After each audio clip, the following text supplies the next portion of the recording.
Oi, hoje é dia 28 de fevereiro de 2015, meu nome é Cristiane, esse ano eu faço 50 anos, eu moro na China, na cidade de Shenzhen, há quase 4 anos, e o ano passado, em junho, eu fui diagnosticada com um câncer de mama.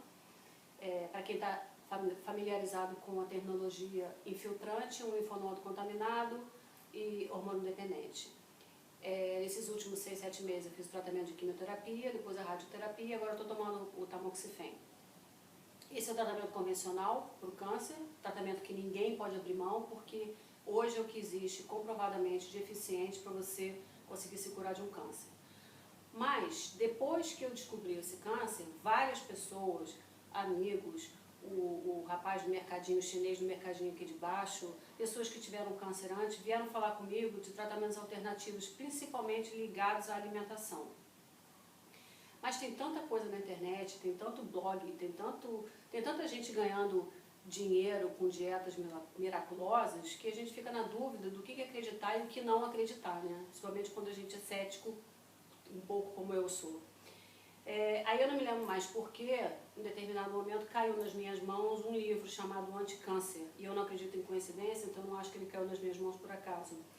E é um livro que fala do câncer e como se proteger dele. Eu vou mostrar para vocês a capa do livro. Ele foi escrito por esse médico e pesquisador francês, que morou muitos anos nos Estados Unidos, ou seja, primeiro mundo, né, acesso a todas as informações existentes sobre câncer, chamado Dr. David Servan, que também teve câncer, só que de cérebro, ou seja, é um livro escrito por um médico falando da própria doença. Ele fez o tratamento, quimioterapia, radioterapia, enfim, se curou, mas teve uma recidiva. E quando ele teve a recidiva, ele resolveu pesquisar tudo que já tinha sido publicado nas revistas médicas do mundo sobre o câncer. E ele percebeu que as informações separadamente eram um bando de informações dispersas, mas que quando elas estavam juntas, elas faziam total sentido e uma reiterava a outra. Então, na realidade, esse é o tema desse livro, é um compilado de informações sobre os estudos do câncer de anos, de mais de 30 anos, e vem sendo divulgados nas revistas científicas de todo o mundo, mas que a gente ainda não tem acesso. Bom, quando eu acabei de ler esse livro, eu pensei, eu preciso dividir isso com as outras pessoas, principalmente com pessoas que têm câncer e que não têm acesso a esse tipo de informação. Seja porque não tem tempo para ler um livro como esse, ou não tem saco para ler um livro como esse, ou às vezes não tem nem dinheiro. Eu participo de vários grupos no Facebook e eu vejo como esse tipo de informação seria importante para a gente, principalmente de baixa renda, que não tem nem acesso aos tratamentos que a gente tem como elite, né?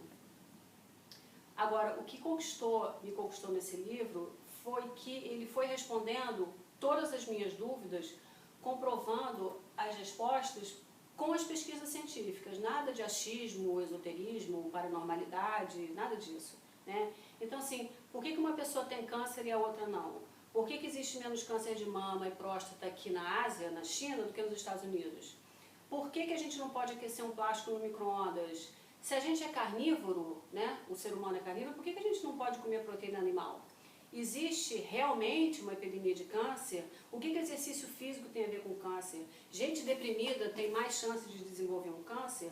Enfim, tudo isso foi respondido por ele nesse livro.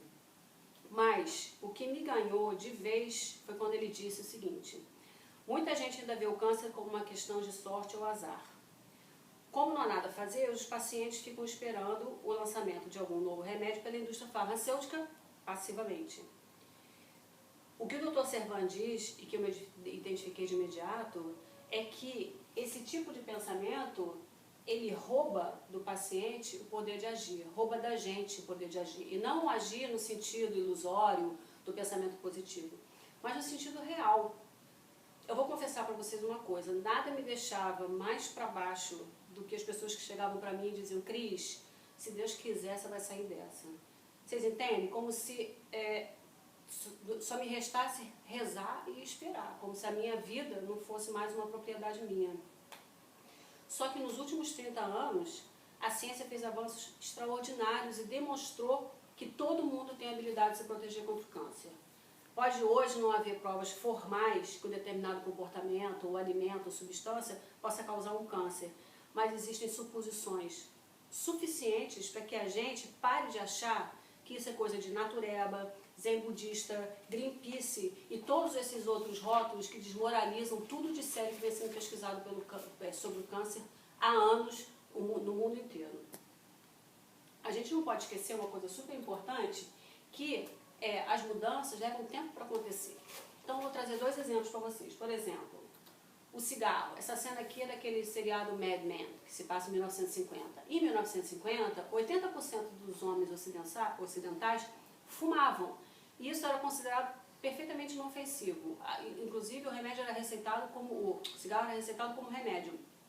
Nesse mesmo ano de 1950, 2 médicos americanos, eles mesmos fumantes, demonstraram que o tabaco era a causa direta do câncer de pulmão.